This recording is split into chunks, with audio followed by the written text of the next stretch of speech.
What crimes do you think should have a more severe punishment? Scammers.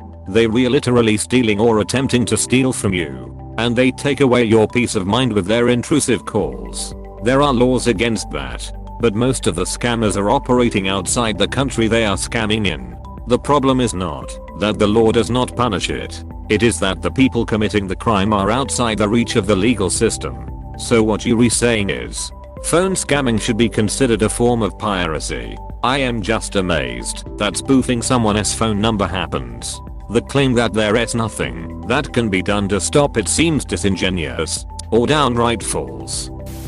White collar crimes that result in many people losing their life savings. Compare that to a guy robbing a single house, who will probably get a harsher sentence. I have honestly wondered what would happen if we swapped punishments for the different classes, like rehab for addicts and less goofy crimes like loitering and such, but come down hard on fraud and the like.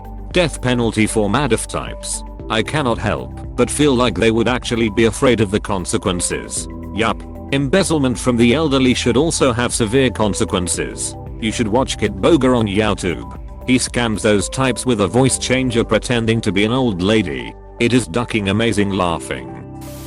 Political corruption.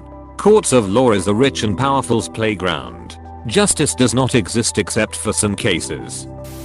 Rape and child abuse of all kinds. You've abused your kids mentally and physically. As a punishment, you can't live with them. It is a harsh punishment. Those people cannot even find a job at McDonald's ever again. Did you try Chuck E. Cheese?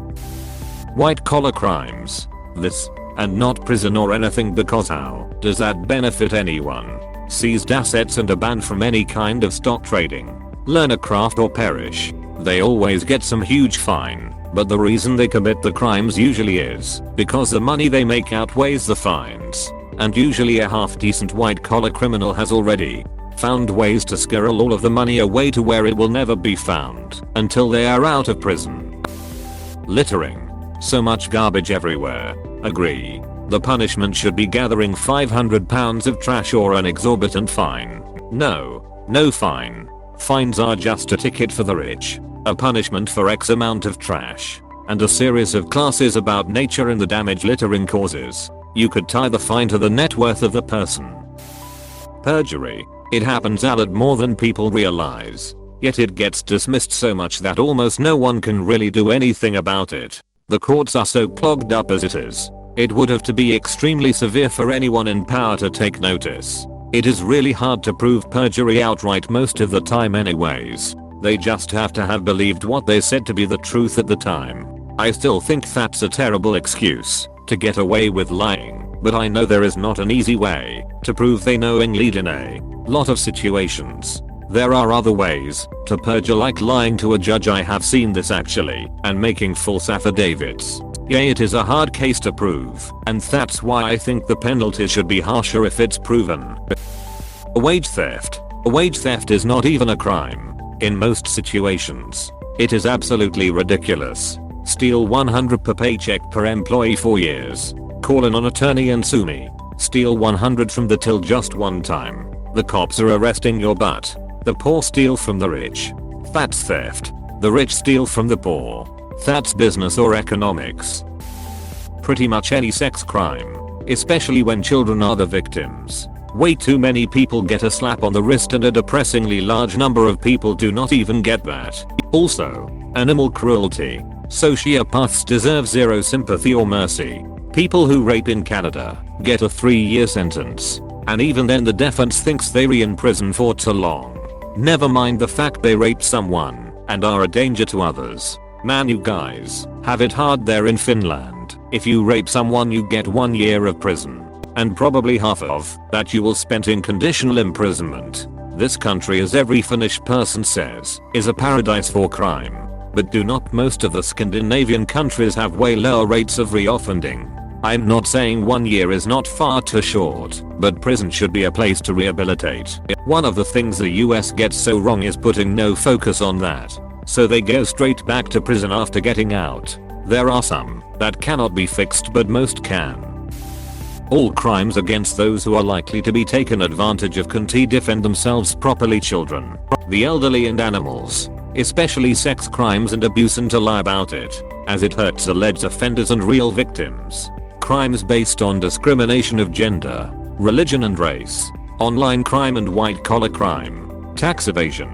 The last two are important for a functioning society. Stealing from a society is not smart. It's next level Hillary. A little can go a long way to stabilize a life. For example, keeping people from stealing or dealing for food, medication, heating. These are all incredibly serious crimes.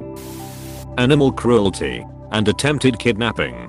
Honestly, how many kidnapped children do you hear of coming home alive or ever being found again? Not friggin' many. So anyone attempting to kidnap a child should be felt with more civility. They aren't intending to take these kids to a nice place. That might backfire though. If you make the sentence for kidnapping the same or nearly the same as the sentence for murder, the kidnapper is going to make the logical choice to kill their victim, since doing so results in the same punishment, but a lesser chance of being found out. Hate crimes against the homeless. Seriously, it is perfectly acceptable to treat them like subhuman shit in public and no one ever does shit. In some cities it is illegal to feed the homeless because people poison the food. Damn, that's fucked up. I have had people throw pennies violently at my face, been spit on, injured, countless acts of verbal abuse and disrespect, had a water balloon thrown off a balcony at me, had a drink kicked into my face in my sleep, and had people threaten to kill me if I did not leave, in front of witnesses, and always when I'm not being criminal or crazy or anything bad. People can really be monsters. That sucks. It is our classist society. Deal with enough just being low income. Thank God I have never been homeless. If you commit a hate crime against someone because of their race or religion, it is a big deal, but totally legal if they are homeless or poor or considered lower class. Vehicular manslaughter. More specifically, the recent case with the AG killing a man with his car walking on the side of the road with a ducking flashlight. AG was distracted by his phone and swerved into the far lane shoulder where a pedestrian was walking. So you've got the phone records that this guy was on his phone and viewing an article on the internet. Not going to go into the fact that this was a bidden conspiracy article when he hit the guy. I don't get why people like this have immunity. And the craziest thing is he was able to get right back into a car the next day and drive, even after learning he killed a human. I understand driving is a necessity, but I also seem to be one of the few who understand that getting in a vehicle means you're getting in a weapon. You can kill yourself and anyone else who come close to you. A vehicle is not a toy. This is why I cannot wait for all cars to be self-driving. People just get in, tell the car where it wants to go, and they can sit back and do whatever. I know it probably will not happen in my lifetime, but at least there are a few companies working on it now.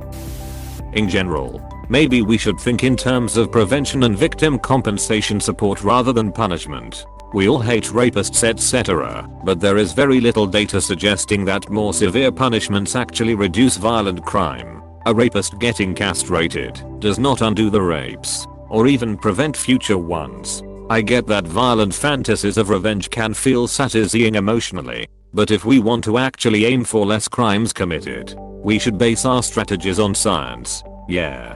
Punishment has been the focus since the start of the war on crime. Rehabilitation became secondary at best. Inmates can't even study to get a degree inside anymore, so they can't become productive members of society after they get out and end up turning to crime again to make ends meet. All the system has done is create more recidivism. For every success story Danny Trejo, there are hundreds of people going back behind bars. I agree that we should focus on rehabilitation for the convicted, but also care more about the victims in general. Some example of the crimes people have brought up in this thread are rape, child abuse, and drug dealing. So can we talk about resources for rape victims, employment security, paid time off, health insurance, needle exchange programs, and for criminals in the sense of drug dealing and semi-organized crime? Can we discuss how accessible housing, education, healthcare, good working conditions etc. would make a life of crime a lot less attractive? All good points. Crime prevention shouldn't just be about scaring people into behaving. It should be encouraging them by allowing them to lift themselves up from poverty. Any crime committed by politicians. Even parking violations. Indian telephone scammers scamming old people. It would help if the Indian police were not so hopelessly corrupt and actually did something when presented with evidence. The punishment seems to never match the crime.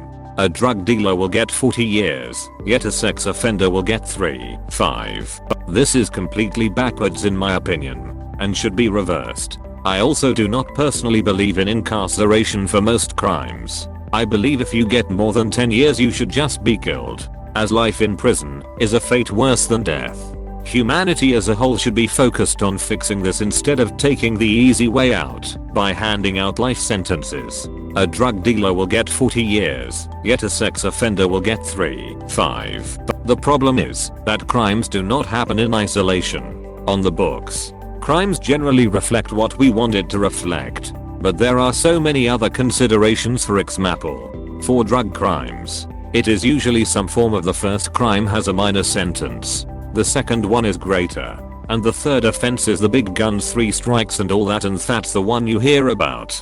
They are not getting convicted for dealing drugs. They are getting convicted for dealing drugs repeatedly. Likewise, you do not know how strong a case is, so you do not know what the terms of a plea agreement are. Someone may be getting a lower sentence because they are nervous about the case, and the chance that they go free is non-trivial. Unless you follow the case, the sentence probably involves a bunch of stuff you are unaware of. Animal abuse. These people are just getting away with it. And animal abuse is a marker of child abuse and domestic violence. Drunk driving, street racing, pedophilia, gang violence, murder. I am in Canada. Tampering with evidence. If you are a cop, lawyer, or judge, and you fudge stuff for a conviction, and it is found out, bam, all you bastards are in prison for the length of sentence you handed out. Attempted anything should carry the same sentence as the actual crime. Attempted murder, attempted abduction, attempted rape. You should not receive a lesser sentence just because you were not able to complete your goal. Also, intentionally falsely accusing someone of something should carry the same sentence as the actual crime. Vehicular homicide while DUI. Yeah, that should be a murder charge. I view it the same as killing someone during an armed robbery. Sadly, a lot of people still see I willingly took drugs that impair my judgment and motor control as endearing instead of something that instantly loses them all sympathy. If you get drunk without planning for a way to get home that does not involve driving, that's not an accident. Your mind was fully functional when you decided it was okay to risk people's lives by driving drunk. It is premeditated. All of them. I'm my country. You can just murder someone and get released if you claim you have mental issues. That's just stupid. Oh, you murdered and raped a 2-year-old. Poor man, he has issues, he need help, not jail. In the US, the insanity plea works maybe 10% of the time at best, and it's up to the defense to prove insanity. And even if it does succeed, the sentence can be worse than going to jail. Despite what movies show, a mental facility for the criminally insane is not a resort. It's basically a prison with doctors. It's well guarded, and patients are forced to take drugs and go to therapy, and there's no time limit. They stay there until a doctor has determined that they're cured, which can sometimes be longer than a prison sentence. Violence in the family. I do not know how things are in other countries, but in Russia, the article on domestic violence was recently decriminalized. That is, if you are being tortured by your husband, wife, parent, sister, etc., then you cannot expect the police to help you. Most likely, your application will only be accepted for consideration, but you will not see any real actions. I understand that the culture of contacting the police in our country is very distorted, and most women who write statements to take revenge on their partner not out of fear, but to teach them a lesson, take them away after a few days. But this does not mean that the article should be decriminalized. You can prohibit taking a statement from the police specifically for this article, or give this opportunity only after a month of investigation. I really do not understand the people who use Russian law enforcement agencies so casually. Why do you use other people's work to manipulate your relationships? I have at least 3 friends who are beaten by their partners. but they consider it a manifestation of masculinity and are ready to attack first. Why do they need such a relationship? Why take a beating and be the initiators of the fights? In my country Chile, tax fraud.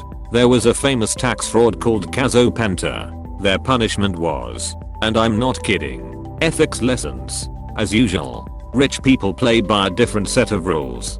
That's basically what happened to the Trump kids after defrauding their charity. Trying to out Pizza the Hut. Death penalty. No trial. Thank you for watching. We hope you enjoyed this video. Please subscribe for more videos.